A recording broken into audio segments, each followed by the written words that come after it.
Հարգելի հայրենակիցներ, բարև ձեզ։ Այսօր ձեր հետ միասին խոսելու ենք շատ հետաքրքիր հարցի մասին, որը այս օրերի ընթացքում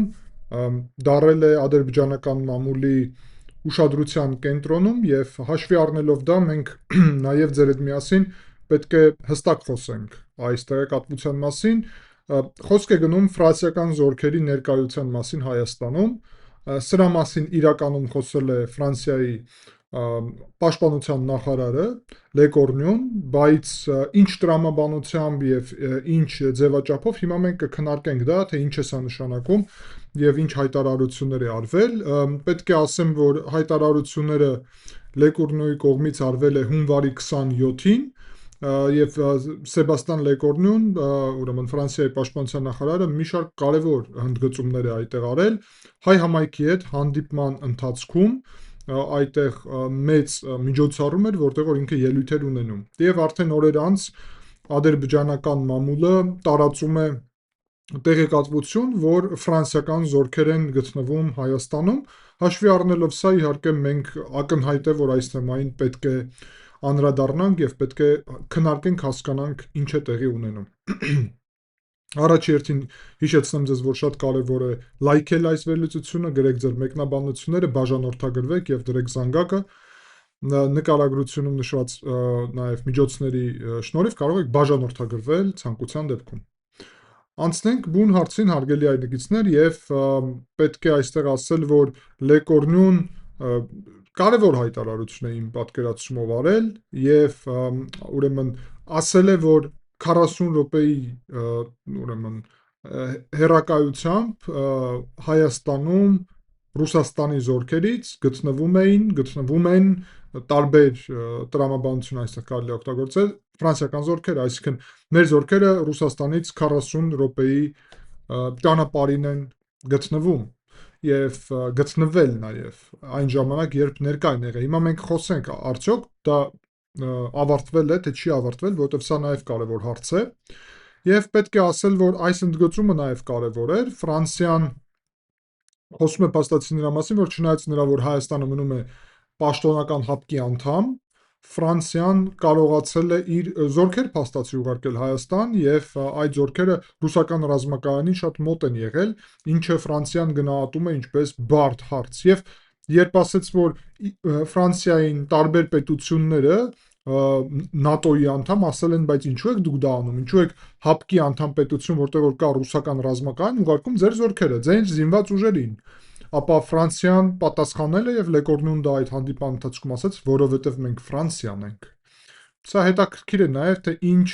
ինչ տրամաբանություն ունի։ Հիշեցնեմ ձեզ, միջև անցնելը բուն արդեն այս թեմայի վերլուծությանը, որ Փարիզը երկար ժամանակ է մեր հետ ունի տարբեր պայմանավորվածություններ եւ ներառում է նաեւ ճակերտներում պաշտպանողական այդպիսի զենքի մատակարարումներ, գնումներ, այդ թվում ցեզարների մատակարարում եւ գնում, ինչպես նաեւ հակաօդային պաշտպանության Միստրալ համակարգների եւ այլն, որը ներառում է Հայաստանի ուրեմն զինված ուժերի ներկայացուցիչների վերապատրաստություն այս ուղղությունով, ինչպես Ֆրանսիայում, այդպես էլ ինչպես հասկանում ենք հիմա Հայաստանի տարածքում, այսինքն ֆրանսիացիք նաև մեզ օգնում են Հայաստանի տարածքում պատրաստվել կիրառել այն հմտությունները եւ հնարավորությունները, գիտելիքը, որը իրանք ունեն իրանց արտադրության զենքի հետ կապված։ Մենք նաև ձեր հետ միասին այսօր կպարզենք, թե 102-րդ ռազմակայանից 40 րոպեում գտնվող վայրը մեծ հավանականությամբ ինչ վայր է եւ դա նաեւ կարեւոր է կարծում եմ հետաքրքիր նույնիսկ ձեր համար կլինի թե որտեղ են ֆրանսիական զորքերը ուրեմն տեղակայվել եւ ինչ քանակով։ Միջև այդ սկսեմ նրա մասին, որ տարբեր այդ բաստիոն համակարգների մասին, որոնք Վրաստանի տարածքով անցան եւ որը հետո Վրաստանը փակեց այդ մատակարարումները եւ ես դրա մասին մեծ վերլուծություն եմ կազմակերպել իր ժամանակ, բացի դրանից ցեզարները, Միստրալը, Կրոտալը եւ նաեւ Սեմփ-Թի մամբան հնարավոր է, որ դա նաեւ լիներ, ցուցակում մնացածները հաստատված են եւ այստեղ պետք է ասել, որ ուրեմն ամենահետաքրքիրը այն է, որ Ֆրանսիան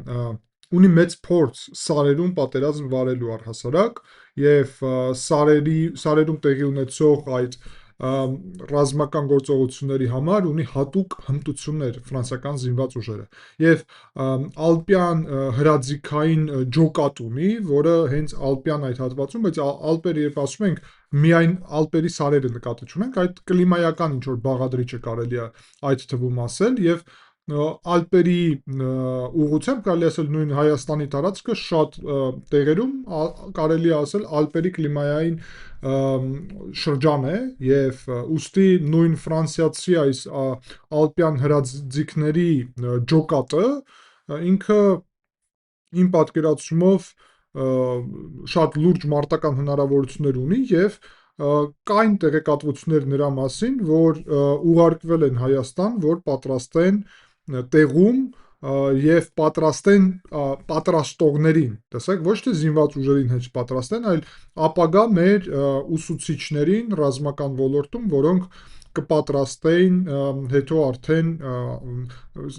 ուրեմն Վազգեն Սարգսյանի կենտրոնի մասին է խոսքը գնում, ակադեմիայի մասին եւ մեծ հավանականությամբ այդպիսի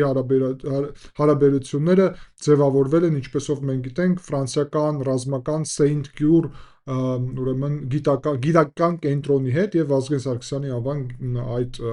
կենտրոնի ուսումնական հաստատության միջև։ Պետք է այստեղ ասել, որ այդ տեղեկատվությունը նաև վաղուց ունենք, որ 2024 թվականի փետրվարին, այսինքն 2 տարի առաջ Ֆրանսիայից Հայաստան եկել էր ռազմական ինքնաթիռ, որտեղ որ գտնվում էր ուրեմն 17 զինծառայող ալպյան հրաձիգային ջոկատից, որը այդ գործով պետք է լիներ զբաղված եւ ինչքանով գիտենք, ուրեմն իրանց գործունեությունը Արմավիրի մարզում էր տեղի ունենում եւ այդտեղ Մարշալ Բաղրամյանի ուրեմն անվան վարժական բազայում մոտավորապես 30, սա բաց աղբյուրների մասին է խոսքը, սրա մասին տարբեր լրատվամիջոցներ են գրել, այդ թվում Civilnet-ը 30 հայկական հատուկ ջոկատայինների պատրաստության մասին էր խոսք գնում եւ սա առաջի անգամն էր եւ Ֆրանսիայի պաշտպանության նախարարը սա նաև բացահայտ ասեց, սա առաջի անգամն էր, երբ ՆԱՏՕ-ի անդամ պետության զորքերը գտնվում էին ՀԱՊԿ-ի անդամ պետության տարածքում։ Սրա մասին նաև տեղեկատվություններ տարածել էին ուրիշ նաև լրատվամիջոցներ, այդ թվում Ազատությունը եւ Սփյուռքի մի քանի աղբյուրներ, որ ֆրանսիական զինվորները իր ժամանակ, սա 2024 թվականի հունիսի արդեն տեղեկատվություններն են, 3 այսպիսի ուսումնական ծրագիր կանցկացնեն հայկական կողմի համար, բայց ապագայում դա նաև կարող է ընդլայնվել։ Եվ արդեն ադրբեջանական մամուլը 2024 թվականի հոկտեմբերին տարածել է տեղեկատվություն, որ Ֆրանսիայի պաշտպանության նախարար Լեկորնյուն հայտարարել է, որ Երևանում տեղի կունենա այսպիսի առաքելության գործունեության սկիզբ եւ ինչ որ առումով այսպիսի ուսումնական գործընթացները հայկական կողմի համար, այսինքն դասախոսների թիմ կլինի Երևանում, որոնք միշտ կանցկացներ այդպիսի ուրեմն հնարավորություններ եւ դասախոսություններ հայկական կողմի համար, հաշվի առնելով, որ Հայաստանի անդամակցությունը ՀԱՊԿ-ում սառեցված է եւ դա շատ կարեւոր նաեւ բաղադրիչ է այս պայմանավորվածությունների։ Հիմա նաև պետք է նշել, որ ըստ այս աղբյուրների, ինչ մենք հանրային գիտենք եւ ինչու մասին որ Ֆրանսիայի պաշտպանության նախարարը խոսում էր, ապա հաշվի առնելով, որ գիտեք Շիրակի մարզի Գյումրի քաղաքում է ռուսական 102-րդ ռազմակայանը գտնվում, ապա կարելի է ասել, որ Բագրամյանի այդ անվան ուսումնական պոլիգոնը, բազան Արմավիրի շրջանում մոտավորապես 120 կիլոմետրում է գտնվում, ինչը ուրեմն ցամաքով կարելի ասել 40 րոպե չէ հաստատ, ավելի շատ է, բայց մեծ հավանականությամբ հենց այդտեղ էր տեղի ունենում եւ երևի կարող է ներառել նաև ինչ-որ ուրիշ հատված, որ ինքը 40 րոպե ժամկետ էր նշել, կարող է ուրիշ նաև տարածք լիներ այստեղ նշված։ Բայց ամենամեծ հավանականությամբ խոսք է գնում ուրեմն հայկական պետության հյուսիս արևմտյան հատվածում գտնվող որևէ ուսումնական կենտրոնի կամ պոլիգոնի մասին, որտեղ որ 40 րոպե նշանակում է մոտավորապես 50-60 կիլոմետրանոց ուրեմն հեռակայություն Գյումրիից, բայց ամեն դեպքում մենք որ իրատեսական մնանք, կհամարենք, որ նույն Բագրամյանի անվան այդ ուսումնական կենտրոնը, պոլիգոնը ինքը ամենատրամաբանական տեղն է, առնվազն հանրային առումով, եւ պետք է բացահայտ այստեղ նշել, որ դա նաև 40 րոպե կարելի է լինել, եթե հաշվես խոսքի նույն ինքնաթիռը չէ, ուղղաթիռը, ինքնաթիռի դեպքում առհասարակ րոպեների հարց է, բայց ուղղաթիռը որ հաշվի առնես, ապա այո, կարելի է արձանագրել, որ շատ մոտ գտնվե։ Հիմա ինչն է հետաքրքիր մեր համար իհարկե։ Մեր համար հետաքրքիր է ինչու է Ֆրանսիան սրա մասին հիմա ասում, որովհետև կարելի ասել 2 տարի է անցել եւ հասունացել է իրավիճակը, դա երեկվա իրադարձություն չէ եւ որևէ այսպիսի մթնոլորտ չի ձևավորի, չնայած դրա Ադրբեջանը փորձում է հիմա դրանից մթնոլորտ ձևավորել, փորձում է այս թեման բարձրացնել, որ ֆրանսիական զորքեր են գտնվում Հայաստանի տարածքում։ Դե տեսեք, փաստը մնում է փաստ, այո, բայց միևնույն ժամանակ, երբ խոսք է գնում մոտավորապես 17 ուսուցչի մասին եւ ընդհանուր առումով կարող է մինչեւ 40 տարբեր այդպիսի տեղեկատվություններ կային, մինչեւ 40 այդպիսի ուրեմն զինված ներկայացուցիչներ, բայց կարող է 17, 17-ը հաստատված է, բայց կարող է լինի ավել։ Այստեղ մենք ձեր հետ միասին պետք է նշենք, որ փաստացի կարևորը ամենագլխավորը այն է, որ ուրեմն այս համագործակցությունը 2 տարի առաջ սկսվել է, բայց որևէ տեղեկատվություն նրա մասին, որ ուրեմն ավարտվել է այս գործընթացը, չկա։ Միևնույն ժամանակ չկա տեղեկատվություններ, թե ինչպիսի իրական մասնակցություն են ունեցել, որտեղ տեսեք, այո, ուսումնական նպատակներով կարող է լինեն 17 կոնկրետ ուսուցիչ, բայց այդ ուսուցիչները իրանք էլ պետք է լինեն լավ ռազմական մասնագետներ, բացի դրանից պետք է ունենան ուրեմն օգնականներ, պետք է ինչ որ առումով զինված լինեն, հատկապես եթե խոսք է գնում նրա մասին, որ իրանք ոչ այդքան հեռու են գտնվելու Ռուսաստանի ռազմակայանի տարածքից, այսինքն մենք կարանք ասել փաստացի եւ դա է հենց արձանագրվում, որ սա ՆԱՏՕ-ի զորքերի, բայց մեր համար ամենակարևոր Ֆրանսիայի զորքերի, մեր դաշնակցի հուսով եմ ապագայում, որովհետև ՀԱՊԿ-ի անդամակցությունը գուցե կանգնեցված է, սառեցված է, բայց խոչընդոտ է ներկայացնում Իրանից, որ մենք Ֆրանսիայի հետ ունենանք դաշնակցային ռազմաքաղաքական հարաբերություններ փաստաթղթով, ապա այստեղ պետք է հստակ արձանագրվի, որ այս քայլը լավ հիմք էր։ Եվ հիմա արդեն որ դա շարունակաբար է, ես անձամբ չեմ կասկածում, որովհետև 2 տարի առաջ իրավիճակը եւ հիմա իրավիճակը շատ ավելի հիմա իրավիճակը ի նպաստ է նրան, որ այսպիսի համագործակցությունը լինի ել ավելի մեծ քանակի։ Ինչ պետք է ասել նաև, որ իհարկե ես ոնց հասկանում եմ եւ տարբեր աղբյուրները նաև դրա մասին են խոսում, նույն Լեկորնուն էլ իր ելույթի մեջ խոսել է ուսումնական նպատակի մասին, այլ ոչ թե տեղակայման մասին, այսինքն այդ զորքերը չեն եկել այստեղ, որ մնան, բայց եկել են ուսումնական նպատակներով, բայց ոնց հասկանում եմ, մի խումբ գնում է, ուրիշ խումբ գալիս է, մոտավորապես այս տրամաբանությունով է գործում, այսինքն միշտ Հայաստանում կան այսպիսի ուսումնական խմբեր Ֆրանսիայի կողմից, որոնք օգնում են մեր զինված ուժերին բարձրացնել գիտելիքը, հմտությունները, այդ թվում հնարավորությունները պատրաստվել ֆրանսիական զենքի կիրառման ուղղությունով։ Ես անձամբ, դա իմ կարծիքն է, ենթադրում եմ, որ սա իհարկե ոչ միայն կարող վերաբերվի այդ կոնկրետ ոլորտների, սարերի, ալպյան զոնայում գործող ուրեմն ջոկատներին, բայց սա նաև կարող վերաբերվի ուղղակի հակաօդային պաշտպանության համակարգերի կիրառման ուսումնական ուղղությանը, որտեղ Միստրալ համակարգները իրանք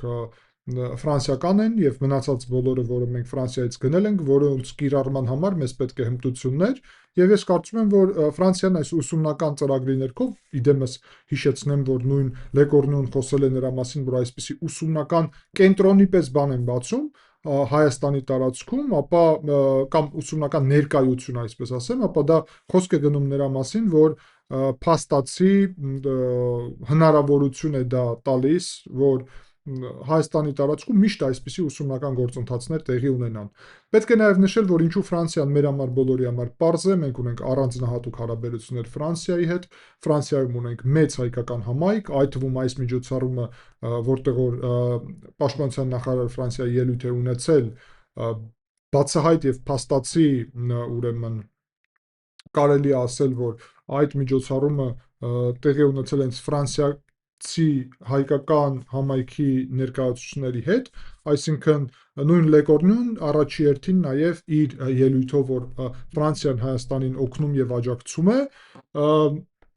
սա ասեց հենց բացահայտ ֆրանսիացի հայերին, այսինքն այն հայերին, որոնք Ֆրանսիայում ունեն ազդեցություն, քաղաքական, տնտեսական, ով քվեարկում է եւ այլն,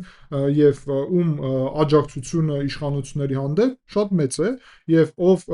պահանջում է նաեւ իր սեփական պետության, այսինքն Ֆրանսիայի իշխանություններից, որ իրենք ուրեմն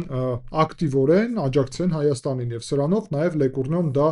ընդգծեց։ Բացի դրանից պետք է ասել, որ հիշեցնեմ հիմա նաև Ադրբեջանը, բայց նաև Ռուսաստանից էլ կարելի ակնկալել, որովհետև նախկինում Ռուսաստանն էլ ակտիվորեն դժգոհ են եղել նրանից, որ Հայաստանը Ֆրանսիայի հետ ակտիվորեն խորացրել է պաշտպանողական ոլորտում համագործակցությունը։ Եվ այստեղ նաև պետք է նշել, որ Ֆրանսիան այս ամբողջ գործընթացները իհարկե ցույց է տալի, նշում է, որ Հայաստանը սա անում է զուտ պաշտպանվելու նպատակով։ Այսինքն, հարգելի հայրենակիցներ, այն, որ մենք չունենք Ադրբեջանի հետ տարածքային խնդիր, այն, որ չկա Լեռնային Ղարաբաղի հակամարտություն, կամ առհասարակ Հայաստանը որևէ հակամարտության մեջ չի մասնակցում, տալիս է մեզ հնարավորություն, որ Ֆրանսիան պաշտպանողական տրամաբանության ներքո Հայաստանի ինքնիշխանությունը, պետականությունը, տարածքային ամբողջականությունը պաշտպանելու ուղղությամբ եւ միջազգային իրավունքին ամբողջությամբ համապատասխանելով Ֆրանսիան մեզ աջակցում է պատրաստել մեր զինված ուժերը եւ նաեւ սովորել բարձր մակարդակով կիրառել իրենց կողմից վաճառած մեզ զենքը։ Սա արդեն բազմաշերտ համագործակցություն է մի քանի ոլորտում։ Սա նշանակում է անվտանգային համագործակցություն, պաշտպանողական համագործակցություն, զենքի մատակարարման, զենքի կիրառման ուղղությամբ եւ բանակի բարեփոխումների ուղղություն, որ բանակը լինի ուրեմն բարձր տեխնոլոգիական եւ պատրաստվածություն ունեցող, եւ ֆրանսիական բանակը աշխարհում ամենալավ բանակներից մեկն է այս առումով։ Իհարկե, պետք է ասել, որ երբ այսպիսի հայտարարությունները Ֆրանսիայի պաշտպանության նախարարը անում է հայկական համայնքի հետ հանդիպումով եւ խոսում է նրա մասին, որ Ֆրանսիան զենք է վաճառում Հայաստանին, ուսում է տրամադրում Հայաստանին, աջակցում է Հայաստանին եւ սա անում է չնայած ՆԱՏՕ-ի ուրիշ անդամ պետությունները ինչ են մտածում եւ ասեմ, որ հենց ինքը ասաց, որ կան դժգոհ պետություններ ՆԱՏՕ-ում, ենթադրում եմ ոչ միայն Թուրքիան, այլ նաև ուրիշները, եւ սա նաև Ռուսաստանի համար անընդունելի, ապա Ֆրանսիան պատասխանեց դրա վրա, Լեկորնուն ասաց, որովհետև մենք Ֆրանսիան ենք, այո, Ֆրանսիան, որը հայ ժողովրդի բարեկամն է, եւ մենք Ֆրանսիայի հետ ունենք շատ մեծ կապեր եւ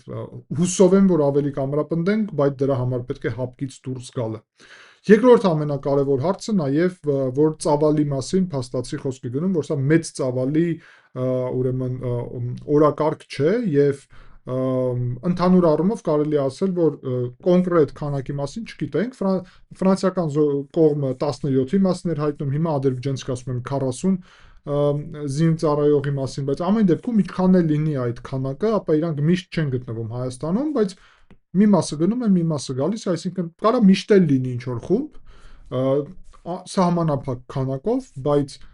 ըստ այն անհրաժեշտությունի, ինչքան որ Ֆրանսիան եւ հայկական կողմը կհամարեն, որ դա անհրաժեշտ է ուսումնական ուղղությունը զարգացնելու համար։ Բացի դրանից, իրական տեղը մենք չգիտենք, այսինքն այն, որ 40 րոպեում է գտնվում ռուսական ռազմաբազայից, չի նշանակում իհարկե, որ սա ուրեմն Մարշալ Բագրամյանի անվան այդ պոլիգոնի մասին է խոսքը գնում, ոչ, դա իմ ենթադրությունն էր, դա կարա խոսք գնա ուրիշ նաև շրջանների մասին, այդ թվում ներառյալ Շիրակի մարզը, ներառյալ, ոչ մեկ չգիտի, եւ ոչ էլ պետք է գիտենա, ես համոզված եմ դրանում, որովհետեւ դա ոնց հասկանում եմ եւ պետք է որ լինի պետական գաղտնիք, բայց մենք կարանք ենթադրություններ այս թեմայով իհարկե անել եւ կարանք ասել, որ կարա լինի 40 րոպեում, կարա լինի 2 ժամվա ընթացքում կամ ուղղաթիռով 40 րոպեում, տարբերություն չկա։ Ամեն դեպքում փաստ է այս գործընթացի մասին։ Բացի դրանից, ադրբեջանական մամուլը փորձում է սա ներկայացնել ինչպես անկայունության պատճառ, Բայց հակառակը Հայաստանը եւ Ֆրանսիան սրանում մեծ կայունացվող դեր են տեսնում, հատկապես զինված ուժերի հայկական պատրաստությունը կարևորագույն ներդրում ունի Հայաստանի անվտանգային ոլորտում, ինչքան ավելի հզոր զինված ուժեր ունենանք, այդքան Հայաստանում խաղաղությունը, Ադրբեջանի հետ խաղաղության մեր օրակարգը առաջ կգնա։ Հիշում եք, հարգելի հայրենակիցներ, որ ես ձեր հետ միասին մի քանի անգամ խոսել եմ նրա մասին, որ Հայաստանը չպետք է ուրեմն զուտ դառնա այնպիսի պետություն, որը կհավատա խաղաղությանը։ Դա անընդունելի է։ Հայաստանը պետք է հասկանա, որ խաղաղության այս հնարավորությունը, որը ձևավորվել է, կարա լինի ժամանակավոր, եթե հայկական պետությունը չլինի բավարար հզոր։ Այդ թվում հայկական պետության հզորության հիմքը ամենակարևոր դա հայկական բանակն է։ Այսինքն, եթե մենք հասցնենք այս ժամանակահատվածում ձևավորենք հզոր բանակ, մենք ունենալու ենք հետո խաղաղություն։ Եթե մենք հզոր բանակ չունենանք, ապա հենց աշխարհաքաղաքական իրավիճակը փոխվի, ապա Ադրբեջանը կարող է դուրս գալ խաղաղության օրակարգից եւ ապաշրջափակման եւ առհասարակ այս գործընթացներից եւ Հայաստանի արտաքին հետախուզության ծառայության կողմից տրամադրված այդ զեկույցում հանրային նշված է, որ Արևմտյան Ադրբեջանի թեզը ներկայացնում է ուղղակի սպառնալիք Հայաստանի պետականության եւ անվտանգության համար։ Այսինքն, հարգելի հայրենակիցներ, բացահայտ եւ ուղիղ պետք է ասել, որ եթե հայկական կողմը, հայկական պետությունը չլինի բավարար հզոր այդ պահին, երբ իրավիճակը տարածաշրջանում կտրուկ փոխվի, ապա դա կարա բերի նրան, որ Ադրբեջանը կարա վերսկսի Հայաստանի դեմ հակամարտության տրամաբանությունը։ Ուստի ես հստակ եմ ասում, որ Ֆրանսիայի այս կոնկրետ դերը շատ ողջունելի է, շատ կարևոր է, կայունացնող է։ Ես համարում եմ, որ սա առաջի փոքր քայլն է եւ հուսով եմ, որ մենք կունենանք լայնածավալ համագործակցություն, որովհետև արեք պայմանավորվենք, որ 17 կամ նույնիսկ 40, եթե ադրբեջանական կողմին հավատանք, բայց չենք հավատում, բայց ամեն դեպքում ոչ էլ 400-ը կարա բավարար լինի նրա համար, որ մենք լավ բարձր մակարդակով ունենանք ուսում մեր զինված ուժերում, տարբեր այն հմտությունների, որը ունի աշխարհի գերտերություններից մեկը, նկատի ունեմ իր տնտեսությունով, իր միջուկային զենքով եւ այլն, դա Ֆրանսիան է։ Այսինքն մենք կարող ենք ստանալ ապագայում իրավիճակ, երբ այդ ուսումնական կենտրոնը կարա լինի ել ավելի մեծ, ուրեմն ծավալի։ Հիշեցնեմ, որ մենք այսպիսի զորավարժություններ ենք անցկացնում ամեն տարի Միացյալ Նահանգների հետ, Eagle Partner այդտեղ էլ կարևոր դեր ունի դա Հայաստանի զինված ուժերի պատրաստվածության ուղղությունով, բայց ուղիղ ասենք, որ Ֆրանսիայի հետ նաև համագործակցությունը շատ եւ շատ ոլորտներում կարա շատ եւ շատ օգտակար լինի մեր համար եւ ունենա իր հստակ այսպիսի ներդրումը Հայաստանի անվտանգության զարգացման ուղղությամբ։ Իսկ հապկից դուրս գալու պարագայում, ռուսական զորքերը հանելու պարագայում մենք արդեն ավելի լավ հնարավորություններ կունենանք, ձեր հետ միասին խոսենք նրա մասին, ինչ ներկայություն ենք ուզում Ֆրանսիայի որտեղ,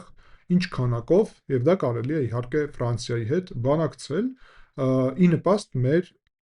ուրեմն պետության շահերի։ Եվ սա ակնհայտորեն պետք է լինի մեր օրակարգում։ Այդ նպատակով պետք է հապկից անպայման դուրս գալ եւ այս հարցը պետք է լինի օրակարգում։ Ես հուսով եմ, որ ընտրություններից հետո մենք հապկից դուրս գալու հարցը կունենանք